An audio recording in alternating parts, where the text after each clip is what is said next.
I'm Alexander Larsen, a risk manager. In this series of episodes, I caught up with Paul Edge, who's based out of Portugal. We discussed all things blockchain, cryptocurrencies, including his own stablecoin that he developed. For part one of the series of episodes, we discussed blockchain, specifically the basics of what blockchain actually is. It's an ideal episode for anyone looking to understand blockchain a bit better and the principles around it. This is Risk Managers Getting Coffee.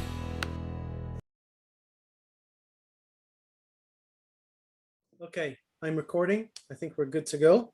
Okay. Paul, welcome again. Just to give some background, you and I met in Lisbon. Well, it would have been before the pandemic, obviously, because we met face to face. Unfortunately, I hadn't quite mastered the audio, and there was so much background noise that although we will be using the content, it didn't turn out too well. So my background, I did my undergraduate degree at Manchester University in maths. So I'm a mathematician at heart. I went back to university and did a PhD in quantitative finance at Imperial College. I was sponsored by BP, so I worked at BP 3 days a week and did a PhD 2 days a week.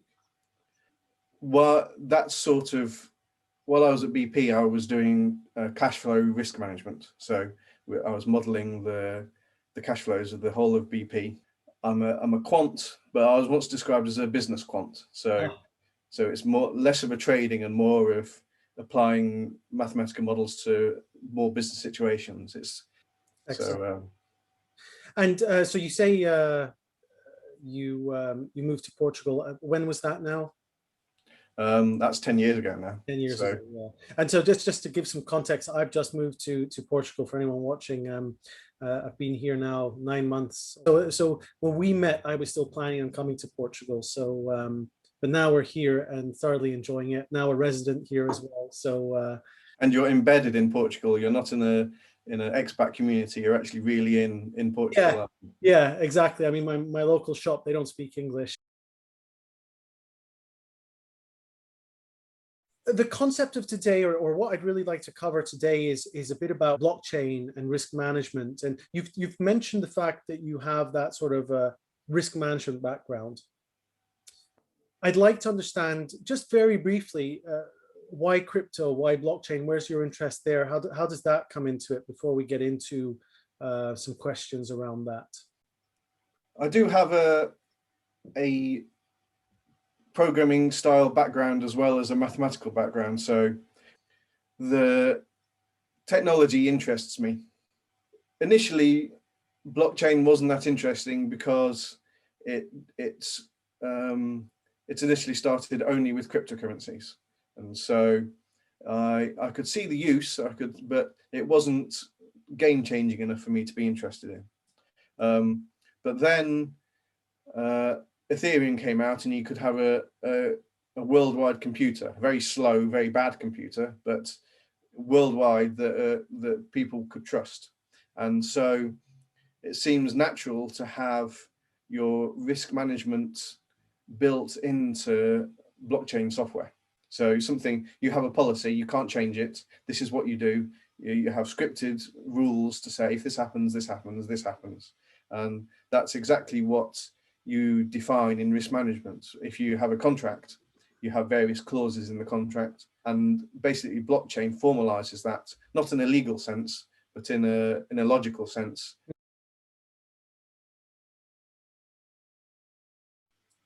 So if we were to describe what is a blockchain, how would you describe it? When Bitcoin first came around, it solved two very difficult problems. First of all, it eliminates double spend, and second of all, it forbids spending by others. So when it says eliminate double spend, that means if Alice sends some money to Bob, Alice then can't send the same money to Charlie. Right. So that's a double spend. You only own the database. The blockchain database only has one record of you holding one coin.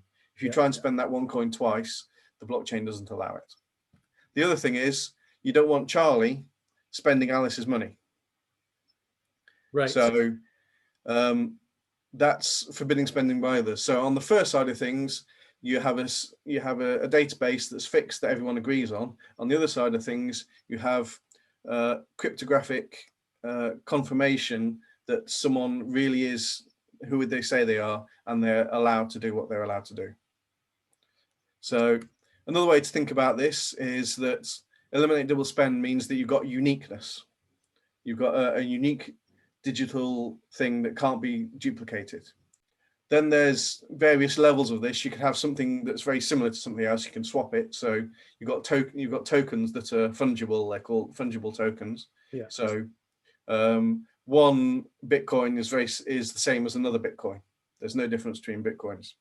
But then you also have non-fungible tokens as well, which you can use the blockchain to say you own a painting, or to say that your house has been registered as yours. Yeah, and for anyone that's wondering, that's the NFTs that are taking off at the moment. These non-fungible tokens. At the moment, they're more tied to digital items like digital art and music. And would this be, for example, the likes of university certificates, for example? Yes, that could be a good example. Yes, anything government provided that you need to notarize, anything, the traditional notary service will disappear because of blockchain. The other side of it is forbidding spending by others. That's control. You have the ability to do something to something, and you're allowed to do it at this time. So a scooter is a good example. You have the scooters in various capitals around the world now, and at the moment, what you do is you join the scooter app. You say, I want to rent your scooter and then you use it for a certain while, then you give it up. And so the ownership of the scooter stays with somebody else, but the control of who can use the scooter transfers. And so you don't need a blockchain to be able to do this because it exists at the moment, but blockchain is a technology that enables this to happen. So essentially you're cutting out the middleman then. Exactly, yes. And I think this is how businesses will change in the future, because it's how businesses are working at the moment. Right. Because you've got Uber and Amazon Web Services. Uber, it doesn't own anything, but the control of it, Uber controls the taxi drivers. It says, you pick up this person here, deliver them there. But on the other hand, you've got Amazon Web Services who own all the infrastructure, but don't control any of it. It's their users that control everything. The future of business is being able to optimize this control and ownership. You might own an asset, but you might not want to control it for the whole of for the 24 hours a day, 365 days a year. There might be times where this particular asset might be used by somebody else. This is Risk Managers Getting Coffee.